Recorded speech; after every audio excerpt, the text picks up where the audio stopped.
ನಮಸ್ಕಾರಗಳು. ಈ ವಿಡಿಯೋದಲ್ಲಿ ರಾಷ್ಟ್ರೀಯ ಭಾವೈಕ್ಯತೆ ಇದ್ರ ಬಗ್ಗೆ ತಿಳಿದುಕೊಳ್ಳೋಣ.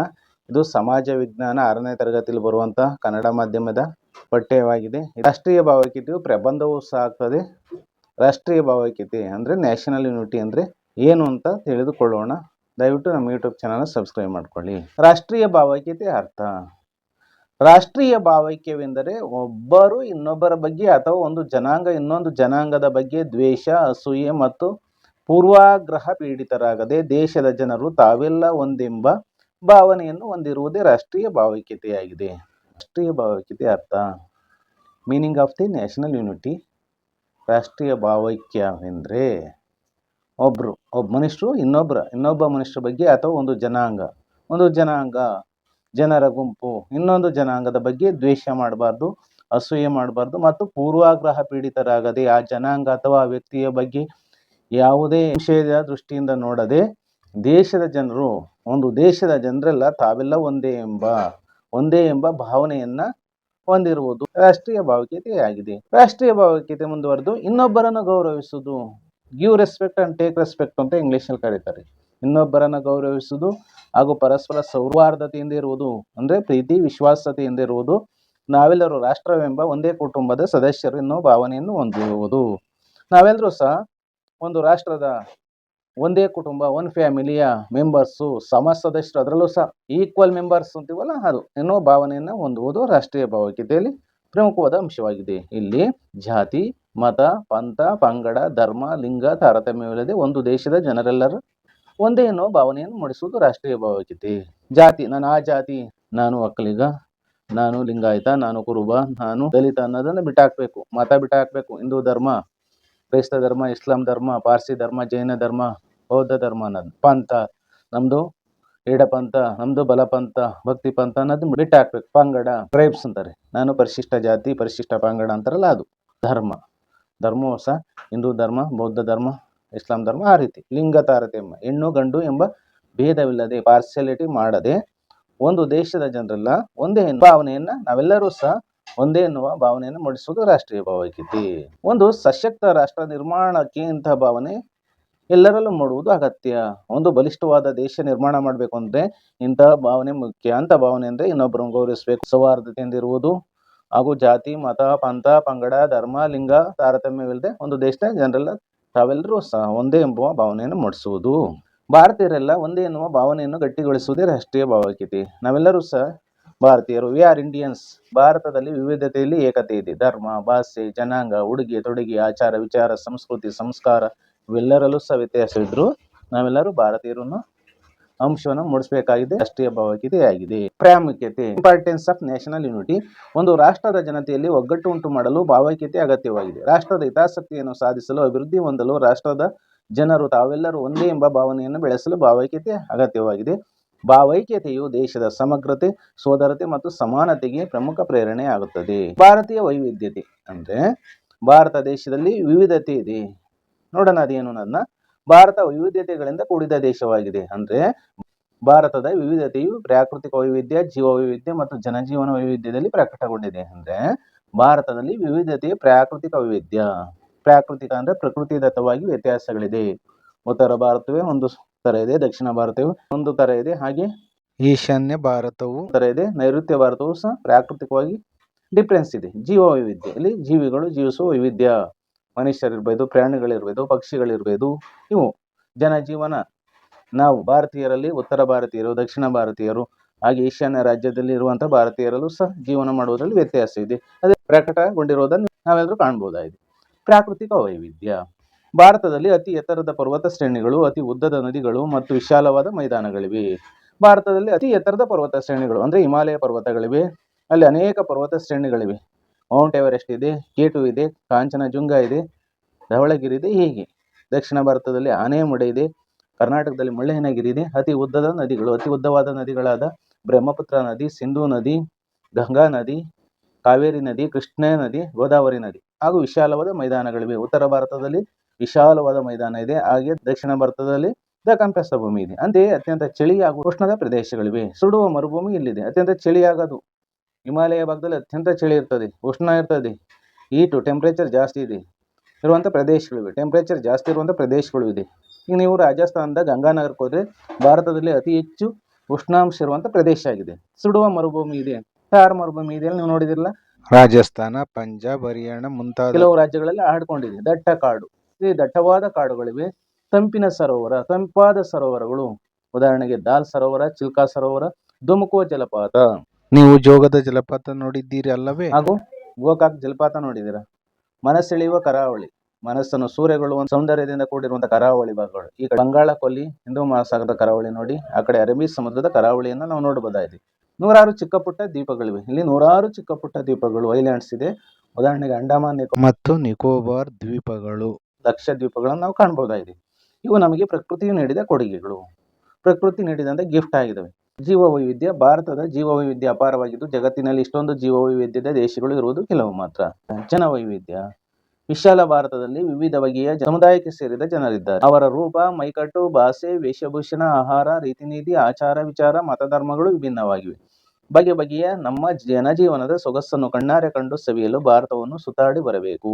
ನಮ್ಮ ಭಾರತದಲ್ಲಿ ಅಂದರೆ ವಿಶಾಲವಾದ ಭಾರತದಲ್ಲಿ ವಿವಿಧ ಬಗೆಯ ಸಮುದಾಯದ ಜನರಿದ್ದಾರೆ. ದಕ್ಷಿಣ ಭಾರತದಲ್ಲಿ ದ್ರಾವಿಡ ಸಮುದಾಯದ ಜನರಿದ್ದಾರೆ. ಉತ್ತರ ಭಾರತದಲ್ಲಿ ಇಂಡೋ ಯುರೋಪಿಯನ್ ಸಮುದಾಯ ಇದ್ದಾರೆ. ಹಾಗೆ ಈಶಾನ್ಯ ರಾಜ್ಯದಲ್ಲಿ ಮಂಗೋಲೈಡ್ ಜನರಿದ್ದಾರೆ. ಅವರ ವಿವಿಧ ಬಗೆಯ ಸಮುದಾಯದಲ್ಲಿ ಅವರ ರೂಪ, ಈ ದಕ್ಷಿಣ ಭಾರತದಲ್ಲಿ ಕಪ್ಪು ವರ್ಣದವರು ಜಾಸ್ತಿ ಇರ್ತಾರೆ. ಉತ್ತರ ಭಾರತದಲ್ಲಿ ಗೋಧಿ ವರ್ಣದವರು ಜಾಸ್ತಿ ಇರೋದನ್ನು ನೋಡಿದಿರಾ? ಗೋಧಿ ಮೈಕಟ್ಟು, ಬಿಳಿ ವರ್ಣದವರು ಇದ್ದಾರೆ. ಮೈಕಟ್ಟು ಅಂದರೆ ಅವರ ದೇಹ, ಅಂಗರಚನೆ, ಭಾಷೆ, ಅವರು ಆಡುವಂಥ ಭಾಷೆಗಳು. ಉತ್ತರ ಭಾರತದಲ್ಲಿ ಹಿಂದಿ ಭಾಷೆ ಆಡ್ತಾರೆ, ಗುಜರಾತಿ ಆಡ್ತಾರೆ, ಮರಾಠಿ ಆಡ್ತಾರೆ, ಅಸ್ಸಾಮಿ ಆಡ್ತಾರೆ. ಹಾಗೆ ದಕ್ಷಿಣ ಭಾರತದಲ್ಲಿ ಬಂದಾಗ ದ್ರಾವಿಡ ಭಾಷೆಗಳಾದ ಕನ್ನಡ, ತಮಿಳು, ತೆಲುಗು, ಮಲಯಾಳಂ, ತುಳುವ, ಹೀಗೆ ಅನೇಕ ಭಾಷೆಗಳು. ವೇಷಭೂಷಣಗಳು ಅಂದ್ರೆ ನಾವು ಧರಿಸುವಂತ ಬಟ್ಟೆಗಳು, ಉಡುಗೆ ತೊಡುಗೆಗಳು, ಆಹಾರ, ನಾವು ತಿನ್ನುವಂತ ಆಹಾರ, ಫುಡ್. ನಾವು ದಕ್ಷಿಣ ಭಾರತದಲ್ಲಿ ಜಾಸ್ತಿ ಅನ್ನ ಮುದ್ದೆಯನ್ನು ಉಪಯೋಗಿಸಿದ್ರೆ, ಉತ್ತರ ಭಾರತದವರು ಗೋಧಿಯಿಂದ ತಯಾರಿಸಿದ ಚಪಾತಿ ಮುಂತಾದ ಊಟವನ್ನ ತಿನ್ನುವುದನ್ನು ನಾವು ಕಾಣಬಹುದಾಗಿದೆ. ರೀತಿ ನೀತಿ, ಅವರು ಅಳವಡಿಸಿಕೊಂಡಿರುವಂತಹ ಆಚಾರಗಳು, ವಿಚಾರಗಳು, ನೀತಿ ನಿಯಮಗಳು, ಮತಧರ್ಮಗಳು ವಿಭಿನ್ನವಾಗಿವೆ, ಅಂದರೆ ಬೇರೆ ಬೇರೆಯಾಗಿವೆ, ವ್ಯತ್ಯಾಸದಿಂದ ಕೂಡಿವೆ. ಕೆಲವರು ಹಿಂದೂ ಮತದ ಧರ್ಮೀಯರಿದ್ದಾರೆ, ಕೆಲವರು ಇಸ್ಲಾಂ ಧರ್ಮದವರಿದ್ದಾರೆ, ಕೆಲವರು ಸಿಖ್ರಿದ್ದಾರೆ, ಕೆಲವರು ಜೈನರಿದ್ದಾರೆ, ಕೆಲವರು ಬೌದ್ಧರಿದ್ದಾರೆ. ನಮ್ಮ ಜನಜೀವನದ ಸೊಗಸನ್ನು ಕಣ್ಣಾರೆ ಸವಿಯಲು ನಾವೆಲ್ಲರೂ ಭಾರತವನ್ನು ಒಂದು ಬಾರಿಯಾದ್ರೂ ಸುತ್ತಾಡ್ಕೊಂಡು ಬರಬೇಕು, ತಿರುಗಾಡಿಕೊಂಡು ಬರಬೇಕು. ಬಹುತ್ವದಲ್ಲಿ ಏಕತೆ, ವಿವಿಧ ಭಾಷೆ, ಸಂಸ್ಕೃತಿ, ಧರ್ಮಗಳಲ್ಲಿ ನಂಬಿಕೆ ಇಟ್ಟಿರುವ ಜನ ಸಮುದಾಯದ ಜೀವನ ವಿಧಾನವನ್ನು ಬಹುಸಂಸ್ಕೃತಿ ಅಥವಾ ಬಹುತ್ವ ಎನ್ನಲಾಗ್ತದೆ. ಅಂದ್ರೆ ನಮ್ಮ ಭಾರತದಲ್ಲಿ ಅನೇಕ ಭಾಷೆಗಳಿವೆ. ಹಿಂದಿ ಇದೆ, ಕನ್ನಡ ಇದೆ, ಉರ್ದು ಇದೆ, ಮಲಯಾಳಂ ಇದೆ, ಒಡಿಸ್ಸಿ ಇದೆ, ತಮಿಳು ಇದೆ. ಸಂಸ್ಕೃತಿ, ಹಿಂದೂ ಸಂಸ್ಕೃತಿ, ಬೌದ್ಧ ಸಂಸ್ಕೃತಿ, ಇಂತಹ ಸಂಸ್ಕೃತಿಗಳು, ಧರ್ಮಗಳು, ಹಿಂದೂ ಧರ್ಮ, ಬೌದ್ಧ ಧರ್ಮ, ಜೈನ ಧರ್ಮ, ಹೀಗೆ ನಂಬಿಕೆ ಇಟ್ಟಿರುವಂತಹ ಜನಸಮುದಾಯ. ಆ ಜನಸಮುದಾಯದ ಜೀವನ ವಿಧಾನ, ಅವರು ಮಾಡುವಂಥ ಜೀವನದ ವಿಧಾನಗಳನ್ನು ಬಹುಸಂಸ್ಕೃತಿ, ಮಲ್ಟಿ ಕಲ್ಚರ್ ಅಥವಾ ಬಹುತ್ವ ಎನ್ನಲಾಗ್ತದೆ. ಭಾರತ ವೈವಿಧ್ಯಮಯ ರಾಷ್ಟ್ರವಾಗಿದ್ದು ಭಾರತ ವಿವಿಧತೆಯಿಂದ ಕೂಡಿದೆ, ಭಿನ್ನತೆಯಿಂದ ಕೂಡಿದೆ. ಇಂತಹ ರಾಷ್ಟ್ರ. ಸಾಮಾನ್ಯ ಶಕ 2023 ಏಪ್ರಿಲ್ 21 ಪ್ರಕಟಗೊಂಡ ಯುನೈಟೆಡ್ ನೇಷನ್ಸ್ ಪಾಪ್ಯುಲೇಷನ್ ಫಂಡ್ ಅಂದ್ರೆ ಕನ್ನಡದಲ್ಲಿ ವಿಶ್ವಸಂಸ್ಥೆಯ ಜನಸಂಖ್ಯಾ ನಿಧಿ ವರದಿಯ ಪ್ರಕಾರ ಸಾಮಾನ್ಯ ಶಕ 2023 ಮಧ್ಯಭಾಗದ ವೇಳೆಗೆ ಭಾರತವು ಜನಸಂಖ್ಯೆಯಲ್ಲಿ ಚೀನಾವನ್ನು ಹಿಂದಿಕ್ಕಿದೆ. ನೋಡಿ, ಚೀನಾ ದೇಶವನ್ನು ಹಿಂದಿಕ್ಕಿ ವಿಶ್ವದ ಅತಿ ಹೆಚ್ಚು ಜನಸಂಖ್ಯೆ ಹೊಂದಿರುವ ದೇಶವಾಗಿದೆ ಭಾರತ. ಇದು ಗಮನಿಸಬೇಕಾದ ವಿಷಯವಾಗಿದೆ. ಭೌಗೋಳಿಕವಾಗಿಯೂ ಭಿನ್ನತೆಯನ್ನು ಹೊಂದಿರುವ ದೇಶ ನಮ್ಮದು. ಅಂದ್ರೆ ಪ್ರದೇಶಗಳ ವ್ಯತ್ಯಾಸವನ್ನು ಹೊಂದಿರುವಂತಹ ದೇಶ ಭಾರತವಾಗಿದೆ. ಪ್ರತಿಯೊಬ್ಬ ಪ್ರಜೆಯು ತನಗಿಷ್ಟ ಬಂದ ಧರ್ಮವನ್ನು ಅನುಸರಿಸಬಹುದಾಗಿದೆ. ಪ್ರಾದೇಶಿಕ ಭಾಷೆಗಳಲ್ಲಿ ಮಾತನಾಡಿ ಸಾಮಾಜಿಕ ಜೀವನವನ್ನು ಬೆರೆಯಬಹುದಾಗಿದೆ. ಹಾಗಾಗಿ ಭಾರತದಲ್ಲಿ ಹಲವು ಭಿನ್ನತೆಗಳಿಂದ ವಾಸಿಸುವ ಜನರು ಐಕ್ಯತೆಯಿಂದಿರುವುದರಿಂದ ಬಹುತ್ವದಲ್ಲೂ ಏಕತೆಯನ್ನು ಕಾಣಬಹುದಾಗಿದೆ. ವಿವಿಧ ಭಾಷೆ, ಸಂಸ್ಕೃತಿ, ಧರ್ಮಗಳಲ್ಲಿ ನಂಬಿಕೆ ಇಟ್ಟಿರುವ ಸಂಸ್ಕೃತಿಯ ಜನರು ಇಲ್ಲಿ ವಾಸವಾಗಿದ್ದಾರೆ. ವಿಭಿನ್ನ ಧರ್ಮಗಳುಳ್ಳ ನಮ್ಮ ದೇಶದಲ್ಲಿ ಪ್ರತಿಯೊಬ್ಬ ಪ್ರಜೆಯು ತನಗಿಷ್ಟ ಬಂದ ಧರ್ಮವನ್ನು ಅನುಸರಿಸಬಹುದಾಗಿದೆ. ಈ ಹಲವು ಭಿನ್ನತೆಗಳಿಂದ ಒಂದು ರಾಷ್ಟ್ರದಲ್ಲಿ ವಾಸಿಸುವ ಜನರು ಐಕ್ಯತೆಯಿಂದಿರುವುದರಿಂದ ಬಹುತ್ವದಲ್ಲೂ ಏಕತೆಯನ್ನು ಕಾಣಬಹುದಾಗಿದೆ. ಬಹುತ್ವವನ್ನು ನಮ್ಮ ಸಂವಿಧಾನವು ಮನ್ನಿಸಿದೆ. ಬಹುತ್ವವು ಯಾವತ್ತೂ ಏಕತೆಗೆ ಮಾರಕವಾಗಿಲ್ಲ, ಪೂರಕವಾಗಿದೆ.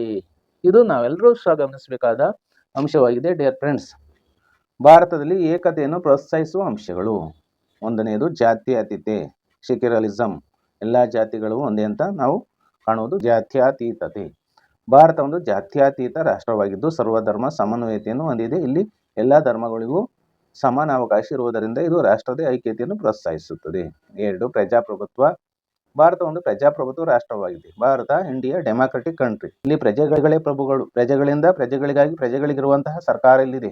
ನಾವೇ ಚುನಾಯಿಸ್ತೀವಿ. ಇಲ್ಲಿ ಜಾತಿ, ಧರ್ಮ, ಪಂಥಗಳ ಆಧಾರದಲ್ಲಿ ಭೇದ ಭಾವ ಮಾಡಬಾರ್ದು ಮತ್ತು ಹೆಣ್ಣು ಗಂಡೆಂಬ ಭೇದವಿಲ್ಲದೆ ಎಲ್ಲರಿಗೂ ಮತದಾನದ ಹಕ್ಕಿರಬೇಕು. ಎಲ್ಲರಿಗೂ ಸಹ ಹೆಣ್ಣು ಗಂಡು ಭೇದ ಭಾವ ಮಾಡದೆ ವೋಟ್ ಮಾಡುವಂತ ಹಕ್ಕಿರಬೇಕು, ಮತದಾನದ ಹಕ್ಕಿರ್ಬೇಕು. ಎಲ್ಲರಿಗೂ ಕೊಟ್ಟಿರೋದು ನಾವು ಗಮನಿಸಬಹುದಾಗಿದೆ ಎಂಬ ತತ್ವವನ್ನು ಸಂವಿಧಾನ ಅಂಗೀಕರಿಸಿದೆ. ಈ ಅಂಶ ದೇಶದ ಐಕ್ಯತೆಗೆ ಪೂರಕವಾಗಿದೆ. ಮೂರನೇದು ರಾಷ್ಟ್ರೀಯ ಹಬ್ಬಗಳು.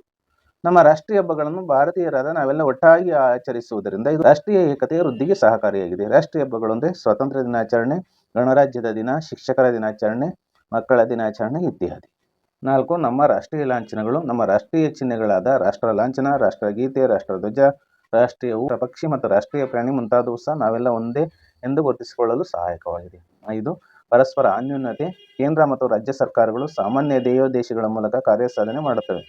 ರಾಷ್ಟ್ರದ ಪ್ರತಿಯೊಂದು ಭಾಗವು ಇನ್ನೊಂದು ಭಾಗದ ಮೇಲೆ ಅವಲಂಬಿತವಾಗಿದೆ. ಈ ಅಂಶವು ಕೂಡ ನಾವೆಲ್ಲ ಒಂದೇ ರಾಷ್ಟ್ರದವರು ಎಂಬುದನ್ನು ಸೂಚಿಸುತ್ತದೆ.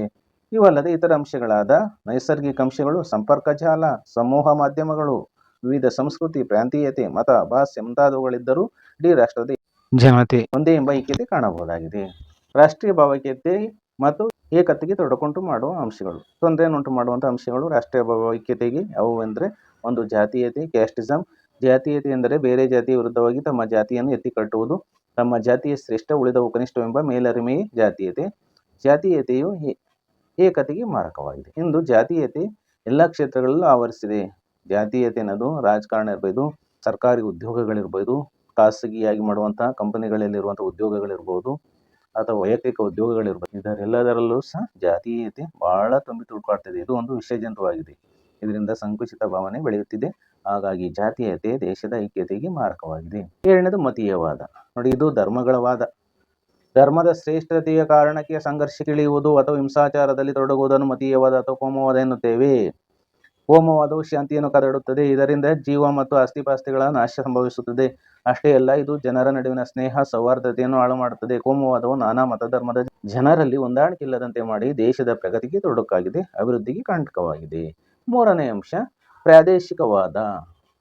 ರಾಷ್ಟ್ರೀಯ ಭಾವೈಕ್ಯತೆಗೆ ಮಾರಕವಾಗಬಹುದಾದ ಮತ್ತೊಂದು ಅಂಶ ಪ್ರಾದೇಶಿಕವಾದ, ರೀಜನಾಲಿಟಿ. ಪ್ರಾದೇಶಿಕವಾದ ಅಂದರೆ ತನ್ನ ಪ್ರದೇಶದ ಕುರಿತು ಒತ್ತಿಗಿರುವ ಏಕಪಕ್ಷೀಯ ನಿಷ್ಠೆಯ ಭಾವನೆಯೇ ಸಂಕುಚಿತ ಪ್ರಾದೇಶಿಕವಾದ.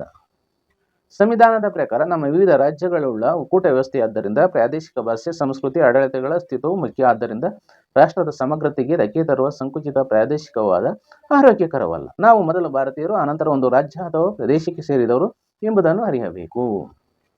ಪ್ರಾದೇಶಿಕವಾದವು ಪ್ರತ್ಯೇಕವಾದವಾಗಬಾರ್ದು, ನಾವೇ ಸಪರೇಟ್ ಅನ್ನೋದು ಆಗಬಾರ್ದು. ಆಗ ಅದು ರಾಷ್ಟ್ರೀಯ ಭಾವೈಕ್ಯತೆಗೆ ತೀವ್ರ ಧಕ್ಕೆ ಉಂಟು ಮಾಡುತ್ತದೆ.